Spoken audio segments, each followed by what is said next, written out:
welcome everyone. My name is Jamie Gass, and I'm the director of the Center for School Reform at Pioneer Institute.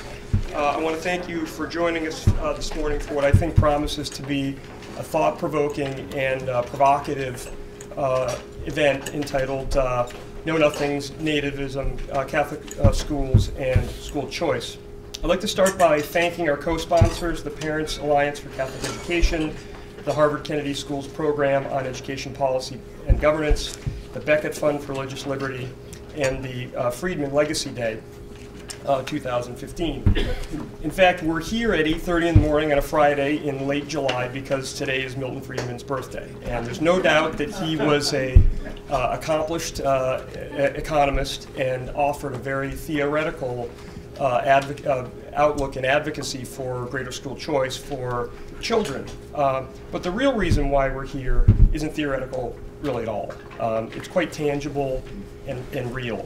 And that has to do with school children, primarily poor and minority school children in our largest underperforming school districts. But also we're here because the experience of Pioneer itself and the founder, Pete Peters, is very much grounded in this narrative. Pete grew up in Western Massachusetts from a family with not a lot of money. He had an opportunity through a scholarship to go to Phillips Andover. He had an opportunity to go on a scholarship to Yale, and he ultimately was very successful in business.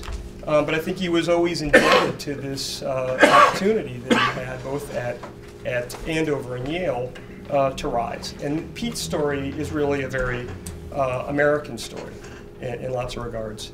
And when he, after he had been successful in business, he came back to Massachusetts, and at the age of 77, he set up Pioneer to help push the conversation on public policy issues with a particular focus on K-12 education. And it was this commitment to who he was and where he was from that really animated him for the next 20 years of his life. He was at Pioneer for 20 years. He died just 4 or 5 years or so ago. And I have to say, I've worked around K-12 public education policy for 20 some odd years, but there was nobody that I've known that came every single day from the age of 77 to 97, every single day coming to the office saying, what can I do to expand school choice opportunities for kids in need? I mean, Pete was really a terrific guy. You folks all remember that shy and retiring guy, John Silver, who often had some sharp words about people and things. But I remember him saying one time, he said, Pete Peters really is just a hell of a guy. And it's people like Pete Peters and John Silver, and especially Tom Birmingham, the former Senate president and distinguished senior fellow here at Pioneer, that really helped drive the conversation in the 1990s in Massachusetts. We really are fortunate because there's really two narratives going on in this country. There's all the things that Massachusetts has done in the last 20 years, which has really led to historic gains on really every measure of K-12 education achievement. And then there's the rest of the country, which is stuck in the same kind of stagnation and decline that was articulated in the early 80s in the Nation at Risk report. And it's the NAEP, it's the TIMS, it's SAT, all these sort of acronyms, all these test measures that evaluate the quality. And by every single measure, Massachusetts is #1 in the country and internationally competitive. Really, we're the only state in the union that can make that claim.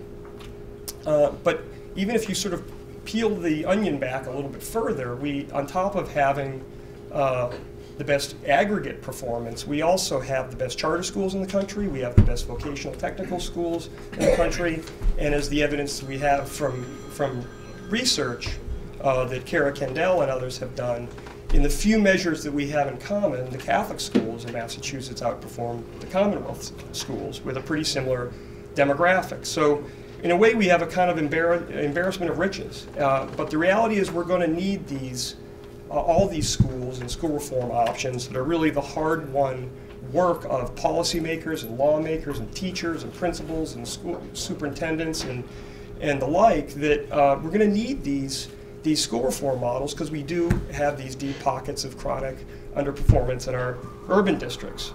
And What we know from the research and we know from the evidence is there's an enormous demand. Kara will talk a little bit about that later, but whether it is folk tech schools or charter schools or METCO or what have you, there are huge wait lists and huge demand for these kind of school choice options. And we need these options, and we need them to be highlighted, we need them to be researched, we need them to be discussed. So in many ways, I was struck when I was driving in this morning, we're really blessed here in Massachusetts. We have a long and storied history that goes back to the colonial era and through the American Revolution and abolitionists and deep roots with leadership in the Civil War, and colleges and universities and hospitals and even our sports teams are really the envy of the country. And we have the oldest written constitution in the United States. It was drafted by John Adams in 1779, 1780, which is the oldest continuously used constitution in the world. And yet, within that Constitution, there are these two amendments. I call them the Know-Nothing Amendments because they're older than all the other, what they call anti-aid or Blaine amendments in the country. And the first one was inserted in the 1850s by the Know-Nothing Party. For a couple of years, they had these huge legislative majorities and swept every constitutional office in the state. And they used that to create these laws that prohibited public dollars going to parents so that they could pursue private and parochial school options for their kids. And these are really, on top of being bigoted, they're really kind of an infamous legacy that really kind of marks and blemishes the history of this state. In fact, if we all went up to the State House today and you went to the front door of the House of Representatives, the Know-Nothing governor's portrait is directly to the right of that front door, even at this late date in the 21st century. So our hope is that through this research and the discussion that we are having, that we'll be able to help put this in some historical context, and that we'll have a meaningful discussion and sort of give and take about different points of view on the topic. And so that sort of leads us into Professor Nancy Schultz, who is a professor at Salem State University. She is an accomplished author on this topic. You folks have her bio, so in the interest of time, I'm not going to read all of it, but it's a real treat for us here at Pioneer to host Nancy this morning, and we all look forward with anticipation for her remarks. So, Nancy.